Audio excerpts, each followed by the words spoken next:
Hey there, coming at you with another article from my great ancient history magazine. This is issue number 12, wherein they talk about medicine in the Greek and Roman times.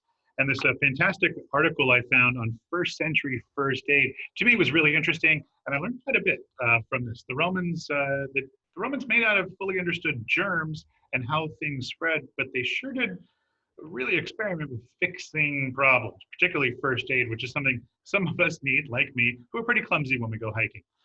So let's get into the reading, and I'll fill in some gaps for you while we get there. So first century first aid. We know quite a few things about ancient medicine and its doctors, names, recipes, instruments, and their opinions, which have come down to us through history. Yet a lot of treatments then and now start with basic first aid. But is it our first aid today? Is our first aid today truly so much better than in ancient times? And before we get into the reading, this behind me is a painting long done after the fact of a very famous Roman doctor by the name of Galen, Galen. His stories are amazing. You could find a lot of them online. But this is Galen, who did just a lot of practicing with medicine. In fact, he's one of our first masters of physiology, or kind of the layout of the human body. Here we have just a picture of him, or an image of him. Looks like he's probably operating on somebody. I'm guessing there's going to be a little bloodletting here in a minute. Not fun to think about, but it's one way that they knew kind of how to fix problems. Anyway, let's get back to our reading. None of us, with the exception of those in the medical profession, would know how to take care of a patient with a severed limb or an abdominal wound caused by a gladius, a Roman sword. So let's not compare ourselves with Celsus, Galen, or Hippocrates, but with a regular person preparing to give first aid to a fellow human being. Let's say the victim received a severe beating by a street robber. He would have sustained cuts and bruises with the possibility of broken bones or internal bleeding.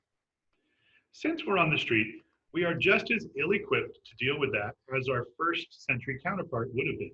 So we will assume that the worst is not the case. Of course, for comparison, we need a description of just such a case in the first century. Fortunately, we have one. In the Bible, at Luke 10:30, chapter in sections 30 through 34, the following case was documented. A certain man went down from Jerusalem to Jericho and fell among thieves, which stripped him of his raiment, his clothes, and wounded him, and departed, leaving him half dead. But a certain Samaritan, as he journeyed, came where he was. And when he saw him, he had compassion on him and went to him and bound up his wounds, pouring in wine and oil, and set him on his own beast and brought him to an inn and took care of him. It's a story we've learned about in class before. This is the story of the Good Samaritan that Jesus told his disciples. The story may be fictional, but the treatment mentioned in it may have been recognized by the apostles. After all, it is clearly not a miracle that Jesus describes it. The most intriguing turn of phrase is bound up his wounds, pouring in oil and wine. It is, of course, not surprising the Samaritan had wine and oil with him in the first place. Traveling in the Middle East or Southwest Asia at the time was difficult. The oil, most likely olive oil, like the kind many of us have in our homes, would have been used in the first century for food, lighting, because you can burn it, cleaning, and just about everything. Modern first aid lessons state that we should clean the wound with an antiseptic and dress it with a sterile bandage. Would that work with wine and oil? Indeed, it would. Let's read on. This is kind of cool. Most people consider that pouring wine on a wound would have been a good idea because of the alcohol content. Most wine is somewhere between 12 and 14.5% alcohol by volume, which is quite a lot of alcohol. But when compared to a standard beer, beers are somewhere around the 4.5 to 7% range. And when we start getting into hard alcohols, things like vodka, rum, those types of drinks, whiskeys, those are upwards of the 40% range. So wine is somewhere in the low middle as far as alcohol content goes. Let's start over that paragraph over. Most people consider that pouring wine on a wound would have been a good idea because of the alcohol content. However, wine, of course, only has roughly 9 to 11% alcohol. It's a little higher today than it was back then, which would have little effect on the bacteria. You'll need at least 70% alcohol to make any impression on bacteria at all. Yet most experiments with wine as an antiseptic have proven successful. How? Well, according to Guido Magno, in his book on ancient medicine, The Healing Hand, Man and Wound in the Ancient World, it's a book I think I'm going to be picking up. The wine's antiseptic property is caused by the red pigment, or the colorless equivalent in white wine, which is a polyphenol released by the fermentation process. Fermentation is how you turn something into alcohol. Phenol is an active bactericide.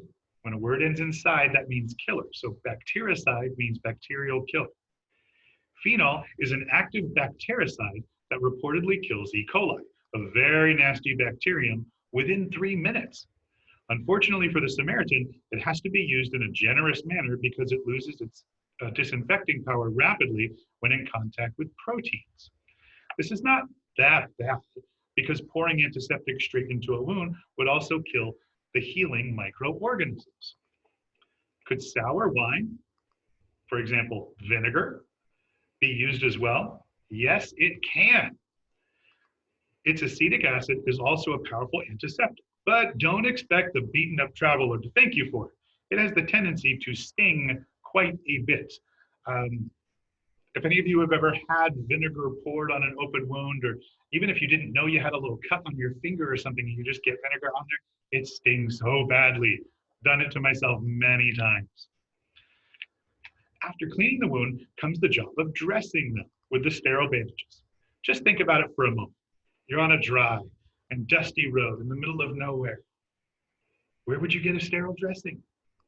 Not even a modern Band-Aid would stay sterile for long. The dressing itself is easy enough, though. Most clothes in the Middle East were made from linen. A torn-off strip of linen would do nicely. But how to sterilize it? That's where the oil comes in. In a clean, closed vessel, olive oil will keep just about forever. It's true, they still do occasionally find jars of olive oil from the ancient Roman times buried in catacombs and tombs, as long as there's been no cracks and it was a very well-sealed container. This is because all microorganisms, just like every other living being, require a certain habitat to be able to live. Olive oil is by natural a sterile solution, and a liquid that provides no nutrients for bacteria stays sterile. Soaking the bandage in olive oil would have made the bandage sufficiently sterile, and the oil would also have had a good effect on the taut, bruised skin of the wounded man.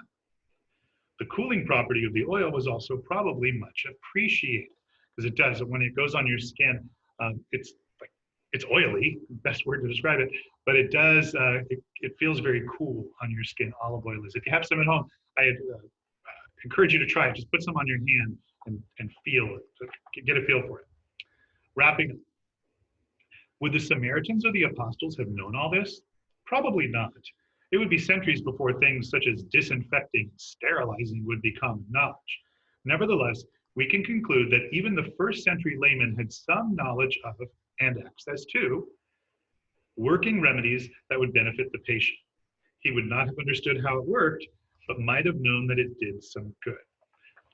I think that's really cool. I hope you enjoyed this article as much as I did. The idea that ancient Romans knew something worked, but they didn't know why or how, that to me is fascinating. Figuring out that olive oil helps to stop spread disease, even though they didn't fully understand that that's what they had discovered, but they knew that by using it, it helped people. Amazing. Pouring wine on a wound, also amazing. Particularly in a region that we live in here where there's just wine everywhere.